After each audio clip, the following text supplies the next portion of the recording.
apakah Imam Mahdi itu tahu dirinya bahwa dirinya itu Imam Mahdi. Dan banyak sebagian, mungkin hampir semua gitu, rata-rata ustadz, buya, ulama-ulama mengira bahwa Imam Mahdi itu dia tidak tahu dirinya Imam Mahdi.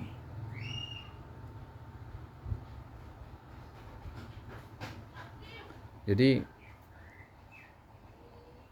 sangat lucu sekali gitu. Kalau dia udah ternyata benar-benar dia itu Imam Mahdi, kenapa dia sendiri tidak tahu gitu. Lalu tiba-tiba orang menuduh dia Imam Mahdi gitu. Jadi sebelumnya kita paparkan sebuah rahasia gitu, bahwa Imam Mahdi itu nanti katanya dibaiat di Mekah gitu. Nah, itu sebenarnya baiat secara manusia gitu. Baiat di depan para ulama gitu. Sebelum menjalani itu, dia udah dibaiat di langit gitu. Karena dia udah mi'raj. Dan mi'rajnya Imam Mahdi ini itu seperti perlombaan dari beberapa calon-calon Imam Mahdi gitu. Dan dia adalah pemenangnya gitu. Jadi ketika seseorang udah ditetapkan sebagai Imam Mahdi dengan dibaiat di langit sana, di alam roh, maka yang lain adalah batal gitu. Banyak sekali sekarang ini yang mengaku dirinya sebagai Imam Mahdi gitu. Baik kita sebut saja salah satu namanya itu Ahmad Qasim dan yang lain-lain itu. Nah, mereka ini berani mengaku dirinya sebagai Imam Mahdi atau disokong oleh kelompoknya, ditunjuk oleh kelompoknya ngaku sebagai Imam Mahdi walaupun dia sendiri tidak ngaku gitu. Padahal sandiwaranya itu dia sebenarnya ingin jadi Imam Mahdi gitu. Nah, di sini kita bisa lihat bahwa banyak sekali orang berambisi untuk jadi Imam Mahdi gitu. Imam Mahdi itu bukan berarti dia nggak ingin pengen jadi pemimpin umat gitu, ingin gitu. Tapi secara pribadi, secara kepantasan dia merasa dirinya nggak pantas gitu. Bukan sekadar itu, tanggung jawab yang dipikul itu nanti berat gitu. Karena yang dipikul itu tanggung jawabnya adalah umat manusia gitu, yang hidup di akhir zaman gitu. Kita bayangkan berapa jumlah umat manusia, terutama umat Islam yang ada hidup sekarang ini ada sekitar 2 miliaran gitu. Nah, itu yang bakal jadi tanggung jawab Imam Mahdi untuk diemban sebagai amanah gitu. Di sini kita bisa lihat bahwa jadi pemimpin umat itu enak gitu. Punya fasilitas dan mendapatkan apapun yang kita mau. Kita bisa dihormati, disegani, dikagumi, dicintai umat gitu. Ya, itu salah satu nilai plus atau nilai baik yang kita dapatkan gitu. Tapi bukan itu tujuan gitu. Karena sejatinya tujuan Imam Mahdi ditunjuk oleh Allah sebagai pemimpin umat di akhir zaman ini adalah untuk menghidupkan kembali syiar-syiar Islam yang telah rusak, yang telah banyak ditinggalkan oleh umat Islam itu sendiri gitu. Kita pernah dengar bahwa Nabi Muhammad pernah bilang bahwa suatu saat di akhir zaman umatku akan ramai gitu. Jumlah kalian banyak gitu, tapi centang perenang gitu. Berpecah belah gitu. Nah, dan fungsi dari Imam Mahdi itu adalah menyatukan umat Islam ini gitu. Supaya tidak berpecah belah lagi, hidup rukun dan damai. Dan bagaimana idealnya hidup di masa kekhalifahan para khalifah-khalifah yang pernah ada di zaman kejayaan Islam. Dan kita bisa tengok beberapa pendapat ulama atau ustadz beberapa tahun belakangan akan muncul mujadid dari jarak 1924 ke 2024 itu pas 100 tahun. Jadi startnya 2024. 2024 itu bakal muncul mujadid baru. Dan mujadid baru inilah yang bakal melakukan pembaharuan besar-besaran di tubuh umat Islam itu, yang bakal membalikkan kejayaan Islam. Dan kalau kita hitung-hitung dari 1924 ke 2024 itu pas 100 tahun gitu. Dan di 2024 itu si Al-Mujadid ini berumur pas tepat 40 tahun gitu. Dan orang mengira dan punya firasat bahwa itulah saatnya Imam Mahdi muncul gitu. Tapi di 2024 kenapa Imam Mahdi nggak muncul gitu? Kita bisa lihat bahwa salah satu penghalang hijab kenapa Imam Mahdi nggak muncul di 2024 padahal dia udah ada gitu. Karena para ulama dan para ustadz lupa mengucapkan insya Allah. Jangankan ulama, ustadz atau wali gitu. Sekelas Nabi aja seperti Nabi Sulaiman, ketika dia mempunyai istri, mendapatkan istri yang banyak, lupa mengucapkan insya Allah, dia tidak dikaruniai Allah seorang anak. Namun ketika dia mulai memperbaiki dirinya dan dia bertobat lagi, Allah karuniakan anak. Jadi walaupun saudara-saudara ini berpangkat, berposisi sebagai seorang ulama atau ustadz, kiai atau mubalik atau apapun namanya, jangan coba-coba mendahului Allah gitu. Nah, jadi ucapkanlah insya Allah gitu. Kalau kita udah ucapkan insya Allah, maka dengan izin Allah izinkan Imam Mahdi sudah muncul gitu. Mungkin kita nggak sadar gitu, mungkin dia ada di depan kita karena terlalu banyak hijab, maka tidak bisa kita lihat bahwa dia adalah seorang Imam Mahdi gitu. Saya sendiri memaparkan topik ini bukan berarti saya ngaku saya seorang Imam Mahdi. Saya bukan Imam Mahdi, saya adalah salah satu bagian dari circle-nya gitu. Jadi kalau Anda mau ketemu Imam Mahdi, Anda harus ketemu dulu dengan saya gitu. Dan syarat untuk ketemu dengan Imam Mahdi, Anda harus membersihkan energi dulu, kemudian melakukan tirakat khusus. Dan ini sangat mudah dan gampang sekali gitu. Nah, hanya 2 syaratnya gitu. Kemudian kalau ingin bergabung dengan kami, nanti kita berbaiat gitu. Jadi pasukan Mahdi. Jadi salah satu syarat pertama dari cara bergabung dalam circle kami dari pasukan Mahdi, yang pertama itu pembersihan energi. Jadi pembersihan energi ini caranya ada 2 gitu. Secara metode alam dan metode syariat gitu. Dua-duanya harus dijalankan gitu. Metode alam seperti saudara harus mandi air garam gitu. Garamnya harus banyak gitu. Kemudian rutinkan berjemur matahari pagi, kemudian earthing atau nginjak bumi selama lebih kurang 30 menit setiap hari gitu. Kalau bisa diusahakan gitu. Kemudian mandi air hujannya hujan langsung gitu ya. Ketika ada hujan, Anda langsung mandi gitu. Tapi jangan malam hari gitu. Kalau bisa, kalau malam hari pun di atas jam 12 sampai sebelum subuh. Rutin mandi malam sebelum subuh. Kemudian Anda berusaha semakin sesering mungkin tersenyum gitu. Kemudian memeluk pohon dan sering-sering melihat ke langit gitu. Nah, itu salah satu bentuknya. Jadi saya tidak paparkan ini secara detail, ini secara umum aja gitu. Kemudian setelah pembersihan energi secara alam, secara syariat, yang pertama minimal Anda harus beristighfar 100 kali gitu setiap hari. Di luar istighfar setelah salat gitu. Dikhususkan gitu. Anda istighfar buat diri Anda sendiri dan buat lingkungan gitu. Setelah istighfar, kemudian baca doa Nabi Yunus, la ilaha illa anta subhanaka inni kuntu minaz zalimin 100 kali. Kemudian yang ketiga, salawat kepada Nabi Muhammad. Enggak usah salawat yang panjang-panjang, yang singkat aja gitu. Allahumma shalli ala Muhammad wa ala ali Muhammad. Ya, cukup 3 amalan syariat ini gitu. Dan kita bisa lihat perkembangan Anda minimal lakukan ini selama 40 hari gitu. Dan kalau Anda terpilih, insya Allah nanti kita pertemukan dengan Imam Mahdi sebenarnya gitu. Saya yang akan membawa Anda ke Imam Mahdi yang asli.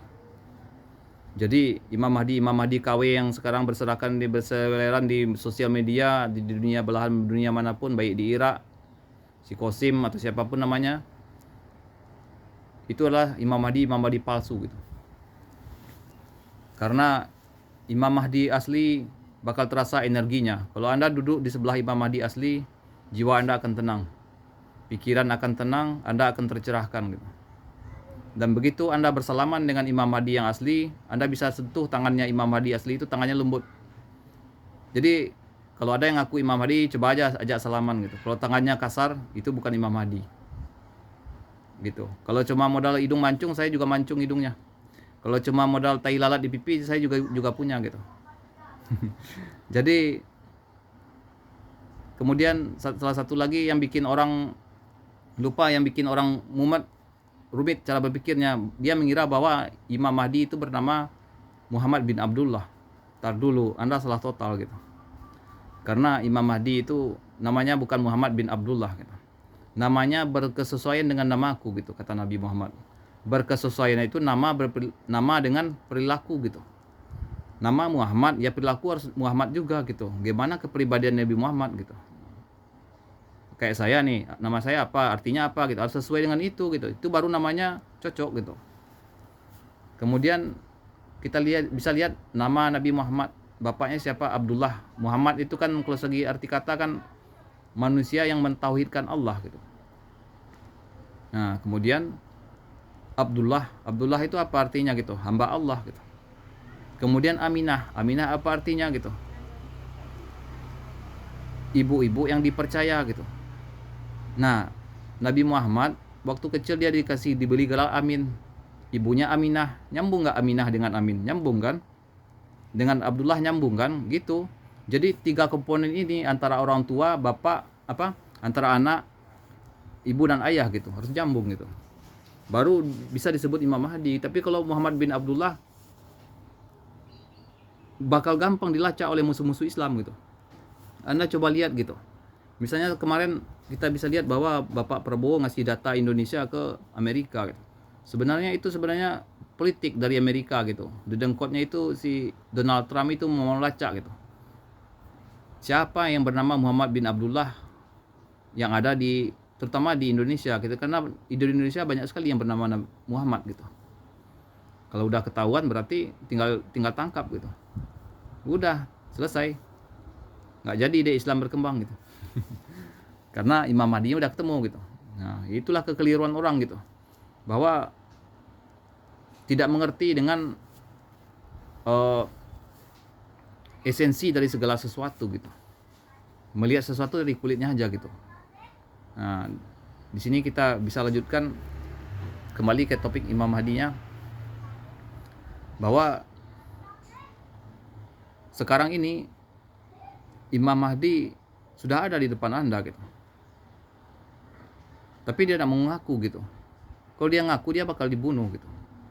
Apalagi dia dihadapkan dengan situasi kehidupan dia gitu, yang begitu sulit untuk diterima atau dibantu oleh kebanyakan orang gitu.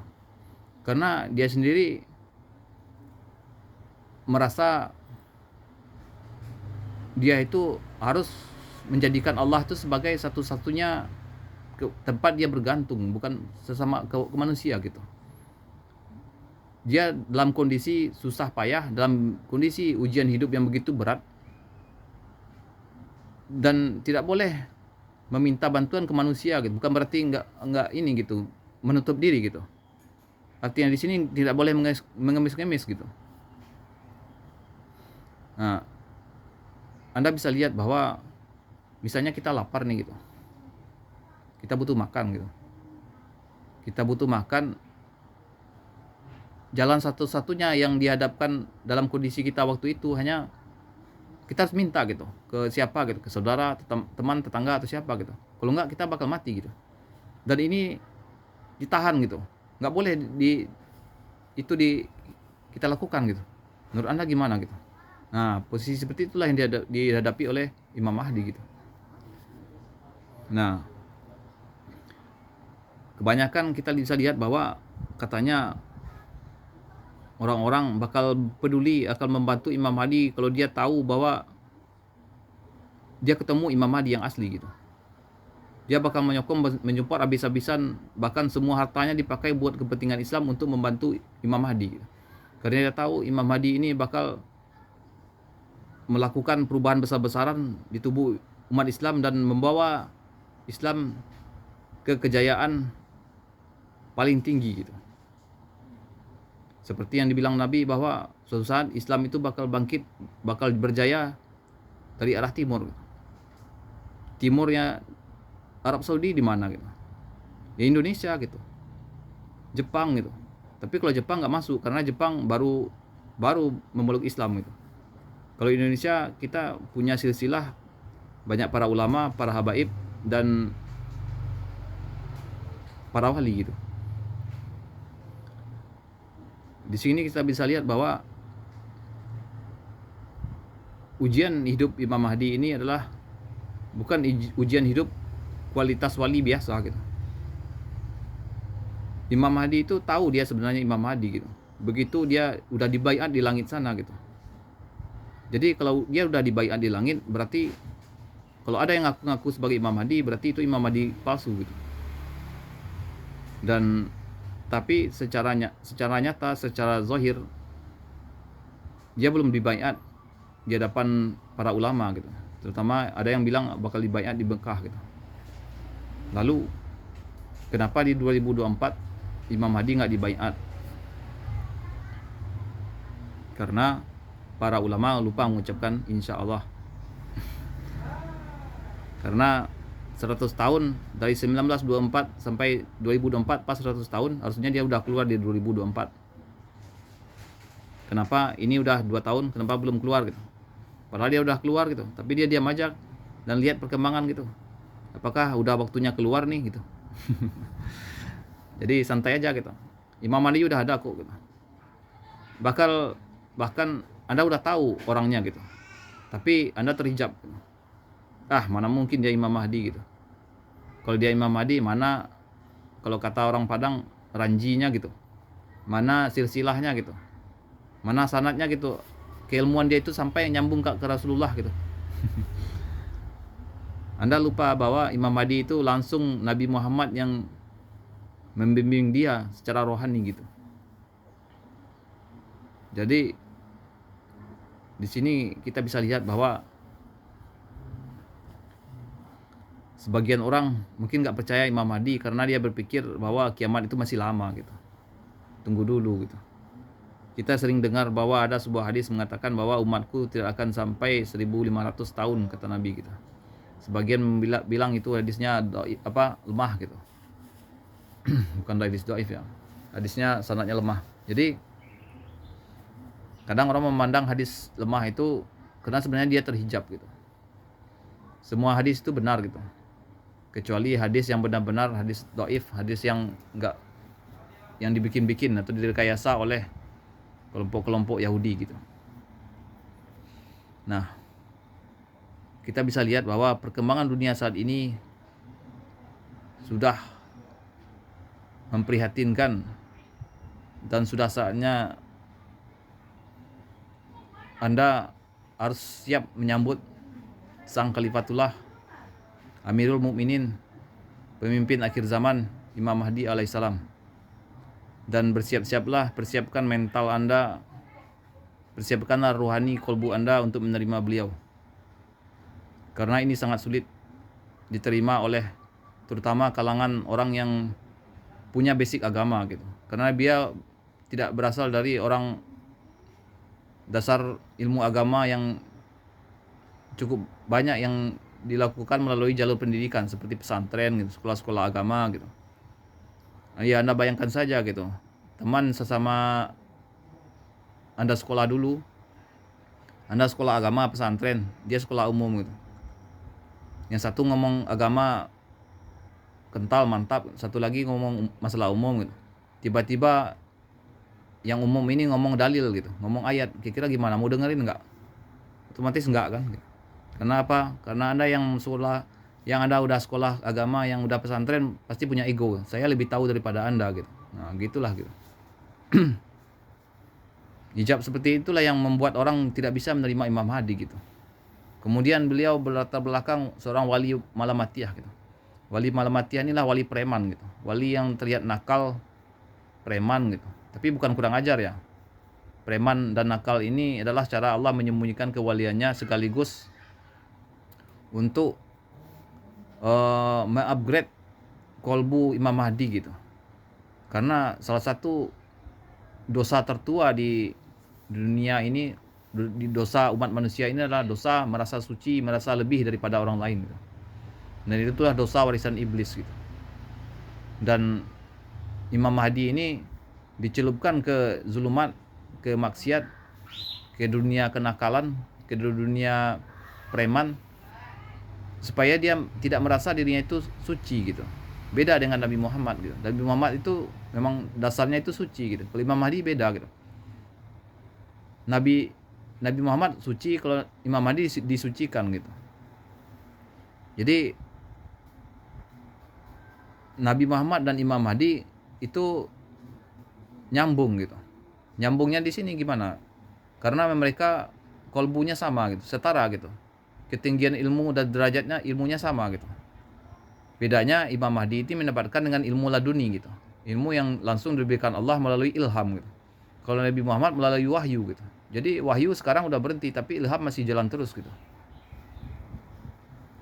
Dan di sini kita bisa lihat bahwa antara Imam Mahdi dan Nabi Muhammad, mereka saling bekerja sama gitu. Dan Imam Mahdi, salah satu visi dia adalah memerangi, memperbaiki kondisi umat Islam, kemudian memerangi Dajjal gitu. Dan kemudian dibantu oleh Nabi Isa gitu. Dan di sini kita bisa lihat bahwa nanti Imam Mahdi bakal sempat duel dengan si Dajjalnya gitu. Kemudian si Dajjalnya lari dan Nabi Isa lah yang menghabisi si Dajjal ini gitu.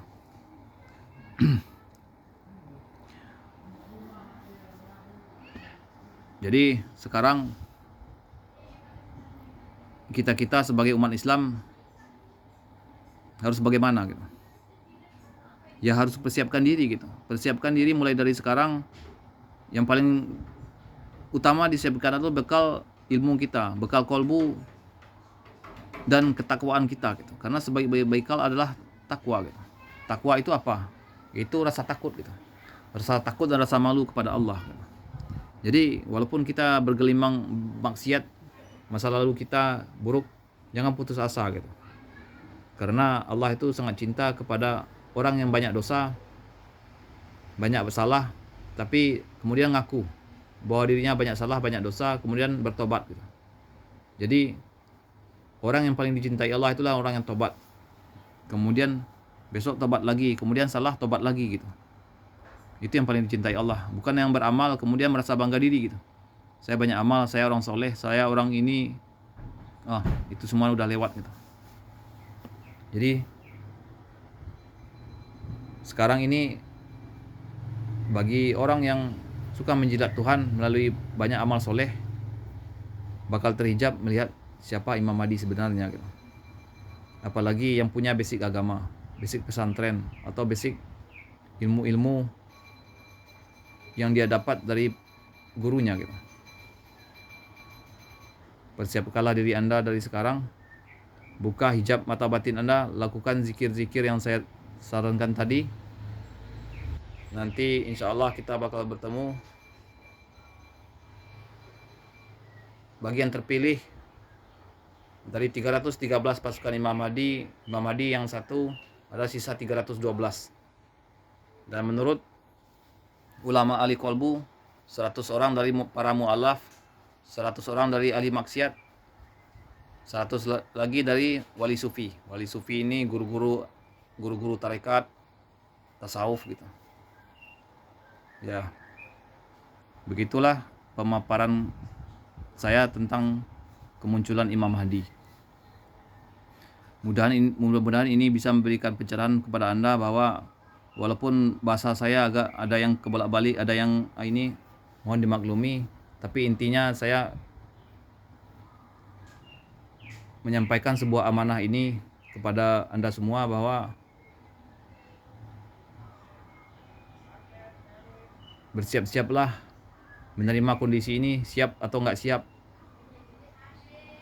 dan tingkatkan kualitas ibadah Anda, terutama kualitas ma'rifatullah, kualitas bertauhid kita kepada Allah. Tingkatkan akidah kita gitu. Salat kita lebih khusyuk lagi, wudhu kalau belum sempurna sempurnakan gitu. Kemudian puasa gitu, lebih banyaklah berpuasa sunat. Kemudian bayarlah zakat dan perbanyak sedekah. Bagi yang haji dan umrah, bagi yang nggak bisa haji minimal umrah gitu. Dan jangan lupa jaga diri dan keluarga dengan banyak-banyak beristighfar kepada Allah, mengucapkan banyak-banyak bersalawat kepada Nabi Muhammad. Sekian pemaparan kali ini. Insya Allah kita ketemu di 313 pasukan Imam Mahdi, pasukan yang terpilih. Insya Allah, siapa tahu Anda salah satunya yang bersama ini dan bersama saya. Dan saya salah satu bagian dari pasukan Imam Mahdi, tapi saya bukanlah Imam Mahdinya. Assalamualaikum warahmatullahi wabarakatuh.